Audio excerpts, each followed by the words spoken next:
What's up, Ragin Nation? How's it going? This is Alex here, and you're watching the TF Movie Show. This is just a web series where we're talking about the Transformers live-action movie franchise, episode number 3. First thing I want to say is thank you for your patience. Thank you for your patience because there's been a little bit of a delay between episode 2 and this episode. I think it's just under 2 weeks now, but I apologize for that. And it's mainly because I started this web series during a transitional time in my life, and that is I am moving. If you haven't already been following my Instagram posts, I've been posting updates about my move, and it's really kept me busy, but I'm excited about my move. I'm excited about living in my new home, which I can call my own, and I'm also excited about shooting in my new studio. I posted photos of my new shooting space. It's going to be a new, professional, more creative environment to film in, and I'm so excited to bring that to you guys. So that's something I'm extremely excited about, but it has been keeping me busy. Once I moved into that spot, I will be putting out videos way more frequently. So thank you so much for your patience. Anyways, you might have read the title already by now, and that is that it suggests that Michael Bay is definitely not coming back for another Transformers film. And I totally mean that. I can't confirm that, but I totally mean that, and I believe that, and I'm here to talk about that. So, first of all, I don't believe that he's ever coming back to direct another Transformers film. And I know that's like a running joke, and he keeps on saying that again and again and again, but, you know, looking at where the franchise and how the franchise has been going, it's went on this kind of like a slope which went upwards, and then it kind of went down. So, we know, you know, how it went down, and, well, that's one of the reasons why he's not coming back, but I don't even think that he's serving as a producer, at least not on the same level as Lorenzo de Bonaventura or Ian Bryce. Definitely not on the same level as Ian Bryce, because Ian Bryce was on, like, he was serving as a producer, and he was on set overseeing the production on the daily. I mean, he was there on a day-to-day process, and I really don't think that Michael Bay is going to be serving as a producer on that level. He's got a lot of other things to be doing, like making other films, for example, but he might... That doesn't rule out the possibility that he's going to be serving as an executive producer, like on the same level as Steven Spielberg, because really, what does Steven Spielberg really do for Transformers? Okay, he provides a little bit of feedback, he signs the agreement to greenlight the next film, and he collects a check. I think that's something Michael Bay can handle, and then for that, he'll get an executive producer credit, but... You know, I think that's as far as it'll go. As far as producing and directing, I really don't think that's happening. We're going to talk about that. And for me to talk about that, I, of course, have been looking into a lot of information about why I believe that. And so let's get on with it. To get on with it, let's just start from the very, very beginning. We got to go back in time and talk about what's actually in store for us with regards to the future of the franchise. And we got to talk about the movie that is coming out first, Bumblebee. That movie is coming out on December 21st, 2018. And on this Hasbro Paramount movie slate that they just put out, well, a little while back, I mean, they announced movies like G.I. Joe Micronauts for 2020, Dungeons & Dragons for 2021, and then a Paramount Hasbro event film, which is currently untitled, for 2021. And what will that be? Well, obviously, Paramount and Hasbro want to save that space for another Transformers live-action film, granted, if Bumblebee is an actual box office success. And what is a box office success? I would say for a film that has a $70 million production budget, I would say $300 million. If it makes $300 million, then we got a sequel, or we got another film for this franchise. So hopefully it does that, because I want to see the franchise continue. One of the great things about Bumblebee, though, is that it has been already successful at being ahead of schedule. And what I mean by that is that the film was supposed to be released on June 8th, 2018, but they moved it. They moved it because there was a lot of competition in the summer blockbuster movie season, and they don't want to see a repeat of Transformers Last Night. So what they decided to do is go with what was success for Disney, and that is release it during the time where they release the Star Wars films. And that is December 21st, 2018. So which means they're ahead of schedule, and which also means they already have something to show at CinemaCon. Now, if you don't already know, CinemaCon is a big convention for theater owners, for the studios to market their brands, their products, their films to theater owners, so that theater owners would want to show their products, or rather their films, in their theaters. So very, very exciting time, very fun convention to go to. A lot of big directors like Michael Bay, for example, attends there, makes a presentation. But anyways, this is a really, really big deal. And there's actually going to be a presentation from Paramount. It's called their Summer and Beyond presentation. Of course, they show all the big films for the summer. Not showing them, but at least present them in some sort of way, like marketing, trailer, sizzle reel. Transformers is known for that. But also, it's possible that they could show sizzle reel or the whole film of Bumblebee. After all, I did say it is ahead of schedule, and they are doing Summer and Beyond. Well, Bumblebee is that Beyond film. So it's possible we could see that, and, you know, we might hear something about that. So that's something really exciting. Now, Bumblebee is a film that I'm excited about, but I'm cautiously optimistic because, you know, they need to tread softly. They need to really tread carefully as to how they're going to approach this film because they don't want a repeat of Transformers Last Night, which was not exactly a box office success to them. So what they got to do is they got to do something differently. One of those things is that they got to make a much smaller film. A film budgeted at $70 million. That's not a big loss for them, really. And I worry about that. I worry about that in the sense that because it's a film that they don't have to worry too much of a loss about, it makes me wonder how much confidence they really have in this film. It feels like this is just a one-off film, and if it's bad, it's bad. If it's good, then great. But if it's bad, then it's not a big loss. And that makes me worry because, okay, this is the first time I've ever seen this, but there's already a listing for Bumblebee for the Blu-ray release in April of 2019. And I'm thinking, well, anybody could have guessed that the Bumblebee Blu-ray would be released in April of 2019. You're absolutely right about that. But why is this listing already appearing even before the movie has been released? What is up with that? What is going on here? Does Paramount not have any confidence in this film? Does Paramount think of this film as a one-off film where it doesn't even matter if this film story leads to a sequel or not? Is this just a one-off film where, like, okay, we released it and that's it? Like, who cares? You know what I'm saying? Like, this movie needs to be a box office success, but is it the type of film that'll make you want to see more? Maybe not. Maybe not. And that's probably why it feels like this could be a one-off film that they might not have a whole lot of confidence in. I'm just like throwing this out there. I'm just saying, you know what I'm saying? Because I'm seeing this Blu-ray information, and this really makes me wonder. But anyways, for the franchise to be successful, of course, they gotta evolve. I mean, they've been thinking of all kinds of ways to evolve the franchise. I mean, they've done the writer's room thing, and then they've also thought about like crossovers. The topic of a G.I. Joe and Transformers thing was discussed a little bit briefly. Nobody knows if that's even going to happen at all, but it was definitely something that did happen in the comics. But there was even this talk about this Hasbro Cinematic Universe, which doesn't exist anymore, by the way, but it is a brand that Hasbro owns that they want to work together with Paramount. But they originally played with the idea that Visionaries, Raw, Micronauts, a G.I. Joe, and Transformers can coexist in the same universe. And I thought that was just silly. It was an idea that came and went. So they decided it's not going to be Cinematic Universe. They're going to be standalone films. And that is why Hasbro and Paramount, they worked out a 5-year deal to make these films. And as far as I know, they're no longer going to be standalone. I mean, they're no longer going to be linked together like a Cinematic Universe. But here's what Brian Goldner has to say, Hasbro's CEO. Paramount has been a valuable partner of Hasbro's for more than a decade, and we're looking forward to taking our relationship to the next level. Storytelling in its many forms is revolutionizing our business and differentiating Hasbro in all sectors where we operate. We look forward to collaborating with the talented team at Paramount to create powerful new stories for kids, fans, and families. Globally, Hasbro has an enormous array of exceptional brands, so this expansion of our relationship, it is incredibly exciting.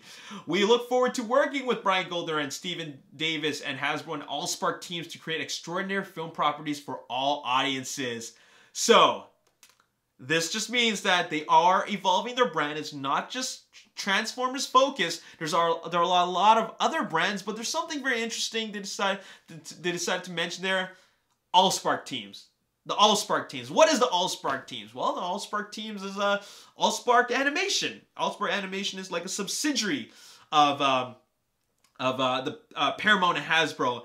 It's their animation team, which I believe their very first project is this feature-length Transformers animated prequel. Now, what up with that? Why has there been no talk about that? Has that idea been scrapped? If you don't already know, Ant-Man writers, what are their names again? Gabriel Ferrari and Andrew Barrer, they were the writers for this Cybertron prequel, which was tentatively titled Transformers 1. Is that even happening anymore? I mean, it should be happening. It should have been happening after Boulder Media was hiring, and there was so many different positions being offered. Concept designers, 3D animators, storyboard artists, compositors. You know, this is a pretty big deal. What happened to all of them? I really do not know, and I don't even think that's even in their slate anymore. What's very, very interesting is that the senior licensing director of Hasbro Consumer Products, Catherine Buckland, actually spoke as if she was really, really excited about what's to come. Let's see what she had to say. Earlier this year, we released Transformers last night, and we announced a Bumblebee movie due out in theaters December 2018. And in June 2019, we will unveil an entirely new, exciting storyline for Transformers. That's 3 movies in 3 years, as well as our television programming, gaming, and growing consumer product portfolio. It's a fantastic time to be involved in Transformers. Is that really true? We got 2017 Transformers last night, 2018 Bumblebee, 2019. What is that? Is that even happening anymore? Well, let us find out. According to the Film Distributors Association, they have released information about the upcoming films for Paramount Pictures from 2021 to 2018, or rather from 2018 to 2021, and they started with their 2021 films. And we have this Untitled Paramount Hasbro event film, which I've been talking a lot about, and that is potentially the Transformers reboot. But let's look at what else. Let's just find out, is that 2019 Transformers animated prequel, that Cybertron prequel, is it in there? Well, we got Dungeons and Dragons, we got Micronauts, SpongeBob SquarePants the sequel, Untitled Paramount Nickelodeon hybrid, G.I. Joe Sonic the Hedgehog, Are You Afraid of the Dark, Gemini Man, we're already in 2019 already, Dora the Explorer, Top Gun 2 Pet Sematary Amusement Park Rhythm Section, and now in 2018, What Men Want, Eli, Bumblebee, Overlord, Mission Impossible, Fallout. So where is that Transformers animated prequel? Well, looks like things have been evolving, and not evolving for fans, just evolving for their brand. But as for us, the fans that wanted this film, it looks like it's not happening anymore. It's out of the picture, and this is the most updated release slate, like film slate for Paramount. It's not there anymore. So I guess there are a lot of disappointed fans, and also a lot of disappointed people that have been working for this company that were looking forward to making this, looking forward to working on this animated prequel. So that's really, really unfortunate. Now this brings me to talk about Michael Bay and his involvement, or lack of involvement, with the future of this franchise. I mean, Michael Bay has been involved for 10 years. 10 years. 5 epic films and dozens of different types of characters and lots of consumer products. And I was just thinking that it's ended. It's ended for Michael Bay. At least it has ended for his contract, because back in 2014, I don't know if you remember, but this was a pretty big deal, so you should remember, Michael Bay signed or rather extended his first look deal with Paramount Pictures. And what does that mean? Well, back in 2014, Paramount Pictures extended the deal that they already have with Michael Bay, and they extended it for another 3 years. And what can be made for 3 years? 2 films. 2 feature-length films. Transformers Last Night and 13 Hours, The Secret Soldiers of Benghazi. Those were the 2 films in this deal. And this deal is also, this deal actually primarily dealt with a Platinum Dunes brand. However, it does extend it to the films from Bay Films. And that is, of course, the films that he directs.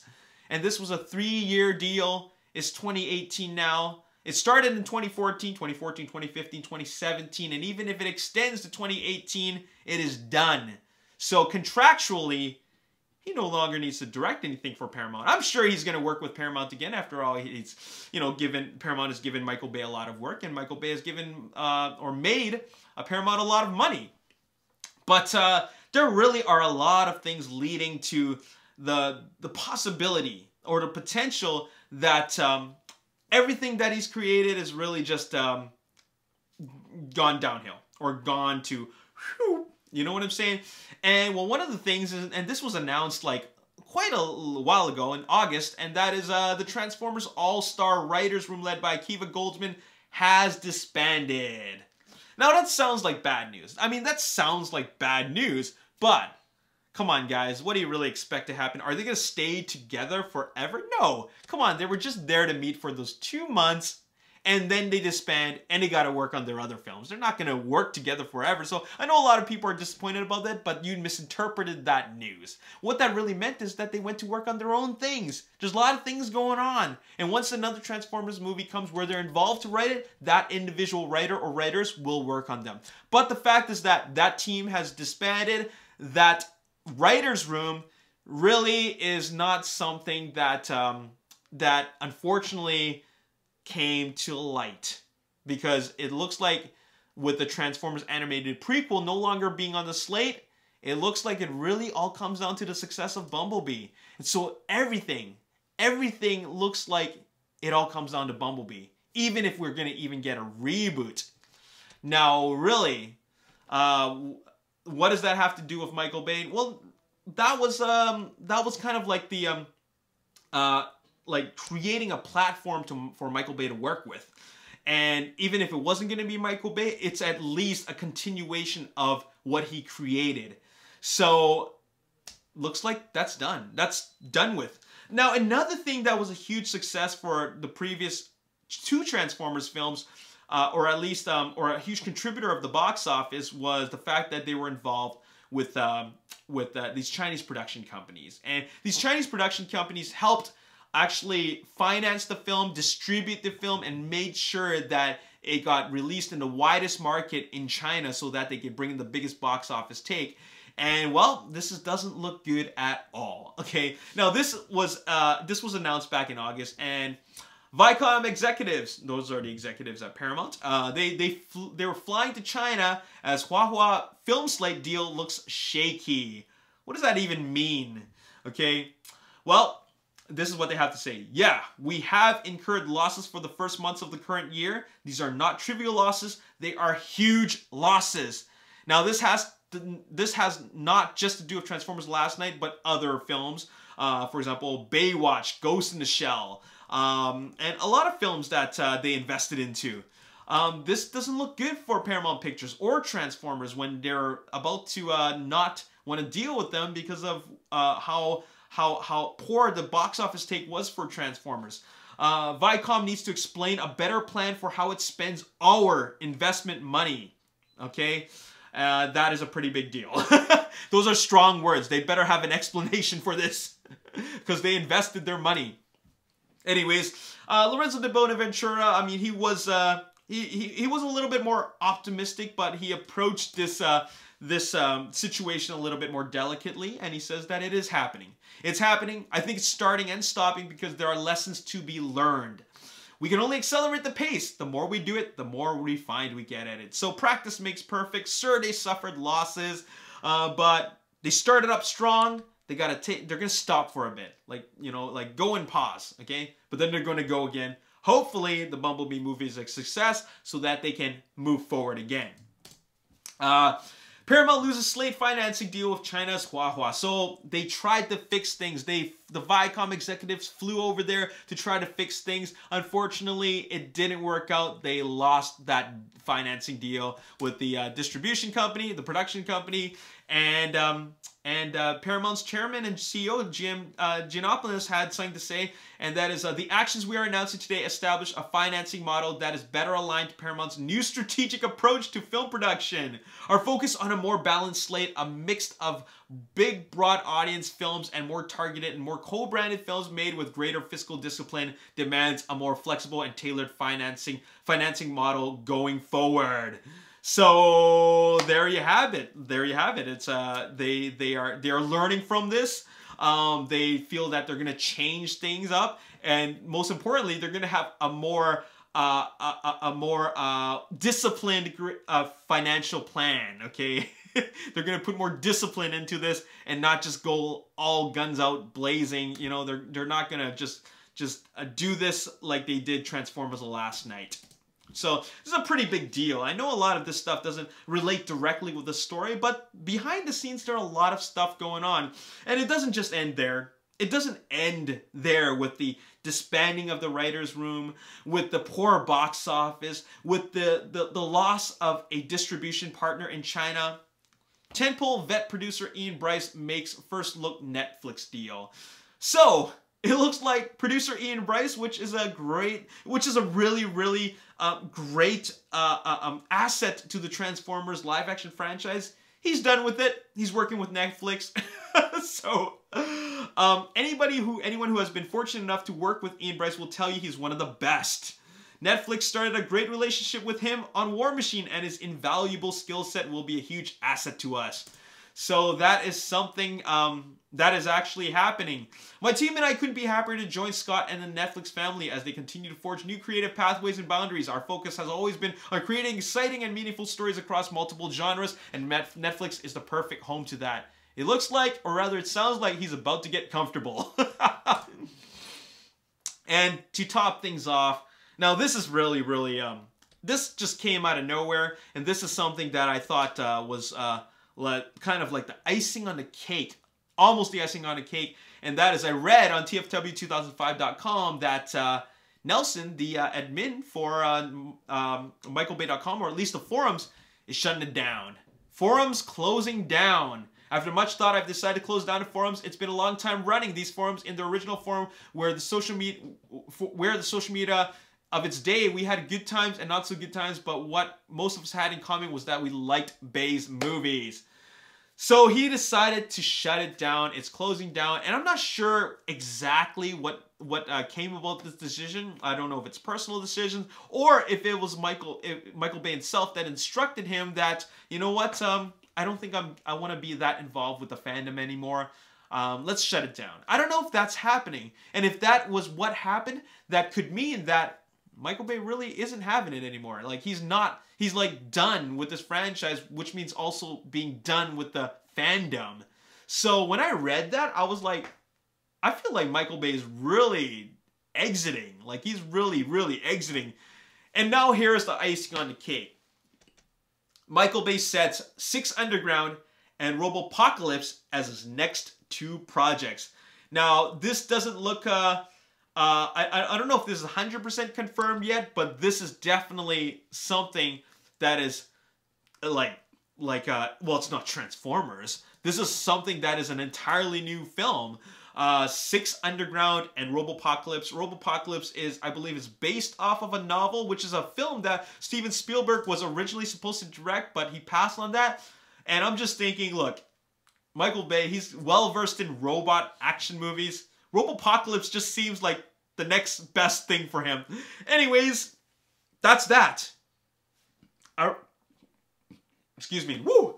I don't believe Michael Bay is coming back. I've said a lot of stuff, and I've said a lot of stuff that really leads to this high possibility that he's made his departure. Think about it. Transformers was in its prime. Okay, it just kept on going up, and then it just went. I don't think they can recover from that. At least I don't think they can recover from that under Michael Bay's direction. It's just a vision that we've seen enough of, and I have great respect for the director, but it's time to move on. Not all good things last forever. I mean, I think it was great while it lasted, but let's move on. Let's move on with a brand new vision.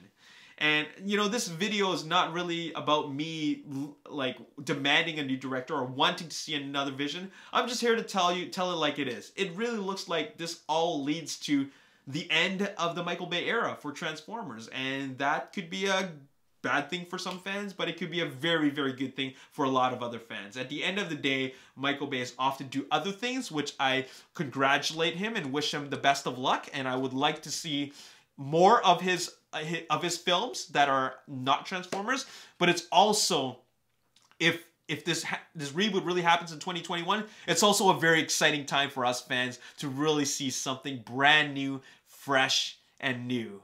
I'm excited about that. So there you have it. That's all I got to say in this episode. This is a bit of a more epic episode because we did talk about a lot of stuff, but everything that I've talked about does have some validity into this theory. So there you have it. Anyways, what do you guys think about that? Let me know in the comment section below. As always, if you enjoyed this video and you want to see more, hit that like button and subscribe to the YouTube channel. Like me on Facebook, The Ragin Nation. Also follow me on Twitter, Ragin Nation. My name is Alex. Thanks for watching. See you next time. Peace.